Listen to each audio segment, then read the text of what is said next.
நான் receptor tyrosine kinase ஓகேங்களா. இப்போ செல் மெம்பரேனில் ஒரு ஹார்மோன் வந்து உட்காருது ஒரு ரிசெப்டாரில், அது வந்து ஒரு இன்ஆக்டிவ் ரிசெப்டார் ஓகேங்களா. அந்த ஹார்மோன் வந்து உட்காந்ததுக்கப்புறம் அது வந்து ஆக்டிவ் ரிசெப்டாராக மாறுது.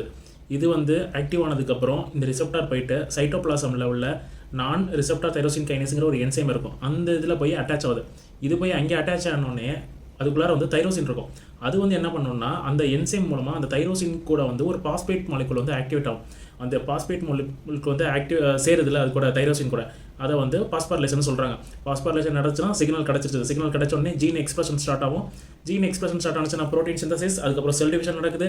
ஆனால் இந்த இடத்துல வந்து இம்யூன் ஆக்டிவேஷன் நடக்குது. இதுக்கப்புறம் தான் இதில் தான் பி செல் ஆக்டிவேட்டட் பி செல்லும் ஆக்டிவேட்டட் டி செல்லும் இதில் தான் வருது. இம்யூன் மெக்கானிசத்துக்கு இந்த பாத்வே ரொம்ப முக்கியம் ஓகேங்களா. ஃபார் எக்ஸாம்பிளுக்கு பார்த்தீங்கன்னா புரோட்டான் தைரோசின் கைனேஸ், இது மூலமாக தான் இந்த பி செல் ஆக்டிவேஷன் நடக்குது. ஒருவேளை இந்த புரோட்டான் தைரோசின் கைனேஸில் டிஃபெக்ட் இருந்துச்சுன்னா பி செல் ப்ரொடக்ஷன் இருக்காது. ஸோ ரிப்பீட்டடாக இன்ஃபெக்ஷன் வரலாம்.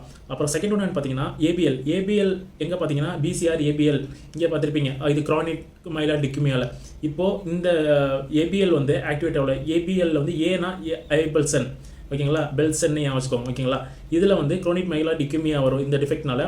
இந்த குரோனிக் மைலாய்டு லியூக்கீமியாவோட ட்ரீட்மெண்ட் என்ன பார்த்தோம்னா இமாட்டினிப் ஓகேங்களா. அதுக்கும் அடுத்தது என்னன்னா ஜாக் கைனேஸ். இந்த பாத்வேல தான் ஜாக் கைனேஸ் என்சைமும் வேலை செய்யுது.